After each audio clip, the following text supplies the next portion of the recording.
The Lord be with you. And with your spirit. Reading from the Holy Gospel according to St. John. Glory to you, O Lord.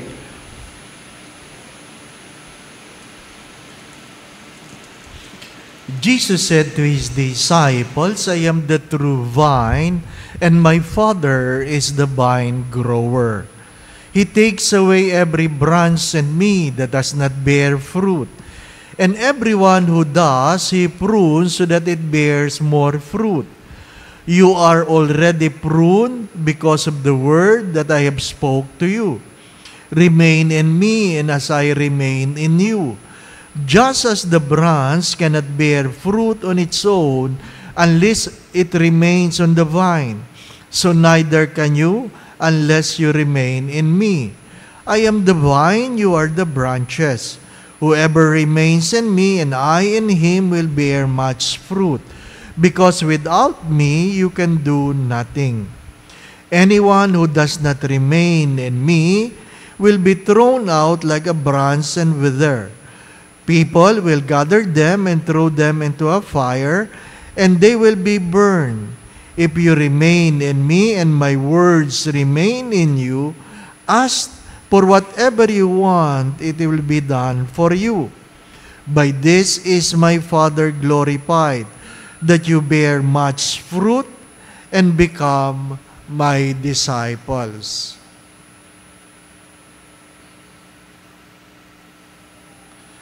The Gospel of the Lord. Praise to you, Lord Jesus Christ.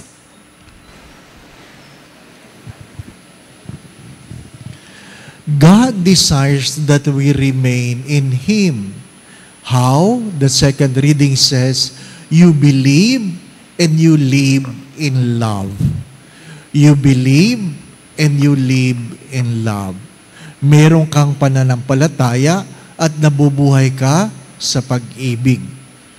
Sa pag-ibig. How do we define love?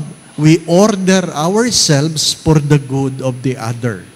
Inaayos natin ang ating mga sarili para sa ikabubuti ng ibang tao. Yun ang panukatan ng pag-ibig. Inaayos mo ang iyong sarili, hindi dahil ikaw ay yayaman, ikaw ay magiging tanyag, magiging sikat, hindi. Upang ang iyong kapwa ay mapabuti. Yun ang panuntunan. Ano po? Kaya nga, ang palaging tanong, pag ikaw ay nagbe-birthday o ikaw ay may naabot na antas ng iyong buhay, ang tanong ay, what have you become and what others have become because of you? Ano nangyari sa iyo? At ano ang nangyari sa kapwa mo ng dahil sa iyo?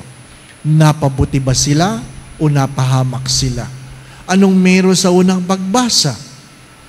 Hindi naman lahat ng naniniwala sa Diyos magandang kahapon. Ang halimbawa ay ang pangit na kahapon ni Saul, bago siya maging Paulo. Ano po? Pinersecute niya mga Kristiyano. Marami siyang pinapatay. Ngunit natagpuan niya sa kanyang pagkakahulog sa kabayo at namulat ang kanyang pag-iisip. Nagkaroon siya ng karanasan ng pagkabulag upang literally, nung mabuksan ang kanyang mata, meron siyang bagong pananaw. Bagong pananaw. Hindi natin pwedeng husgahan ang sinuman sapagkat lahat ng santo ay may pangit na kahapon at lahat ng may pangit na kahapon, mayroong magandang pag-asa bukas. Lahat, sabi ni San Agustin, every saints have their past. Every saints, ang lahat ng santo ay may kahapon. Mga minamahal na mga kapatid, anong meron sa Ebanghelyo? Ang hinahanap ng Diyos ay bunga. Hinahanapan ka ng bunga. Hindi lang yung magandang yung pag-uugali. Meron bang bunga ang iyong pagkatao? Meron bang napabuti? Sabi nga, meron ka bang nadala sa Diyos? Ang iyong bang paglilingkod? Meron ka bang nayaya? Nasabi nga'y magbago ang buhay at napalapit sa Diyos.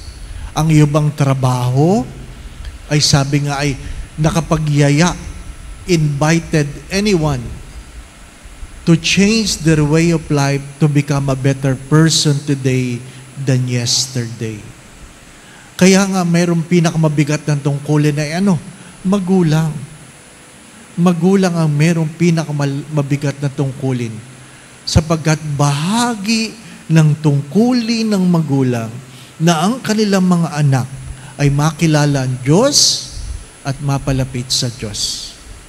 Malaking tungkulin yun. Malaking dagok sa magulang na ang kanilang mga anak ay lumayo sa Diyos. Ano sinasabi? Kung hindi mo tuturuan ng iyong anak tungkol sa Diyos, ang mundo ang magtuturo sa mga anak mo kung ano ang hindi para sa Diyos. If you will not teach your children to believe in God, the world will teach your children what is not of God. Ano pong palagi ko sinasabi mga magulang? Hindi bali nang umiyak ang inyong mga anak ngayon dahil sila'y inyong itinatama, kaysa pagdating ng araw, kayo ang iiyak ng dahil sa kanila. Inuulit ko, hindi bali nang umiyak ang inyong mga anak ngayon dahil sila'y inyong itinatama, kaysa pagdating ng araw, kayo ang iiyak ng dahil sa kanila. Mahirap yung may mga magulang, na hindi itinatama ang mga anak pag nagkakamali. Anong malungkot na kwento? Merong mga anak na bastos, sorry for the words. Bastos. Bastos. Pero ang mas malungkot, yung mga magulang, nakatawa lang. Nakatawa lang. Parang walang pagkakamali yung anak. Kung hindi mo itatama ang iyong anak, sino nga aasahan mo magtatama? Mundo? Hindi. Hindi. Anong sinasabi nila? Wala kang pakialam.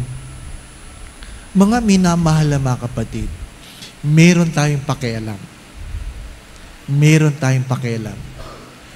Wala tayong karapatang manghimasok. Magkaiba po yun. Wala tayong karapatang manghimasok, pero meron tayong pakialam. Mahalagang pagtuunan ng pansin ito. Kasi tayo, hindi na tayo nakikialam. Bakit? Takot tayo ay pagsabihan. Takot tayo ay pinupuna. Pero pag may napahamak, sino sisisihin? Sila, Father. Ayaw nilang makinig eh. Hindi. May tungkulin ka sa Diyos. May tungkulin ka. Sapagkat sabi ko nga, ang pag-ibig ay pag-aayos ng sarili para ngayong kapwa ay mapabuti. Love is to order ourselves for the good of the other. Amen. We remain in God. How? We bear fruit. Because if we fail to bear fruit, we will be pruned. Aalisin ng Diyos ang anumang sanga na hindi namumunga. Aalisin ng Diyos anumang sanga na hindi namumunga. It is not enough that we serve, that we give, that we pray. We ask ourselves, do I bear fruit? May bunga po ba ang aking buhay? The Lord be with you. And with your spirit. And may Almighty God bless you and your family, the Father, the Son, and the Holy Spirit. Amen. We now go in peace to love and serve the Lord. Thanks be to God.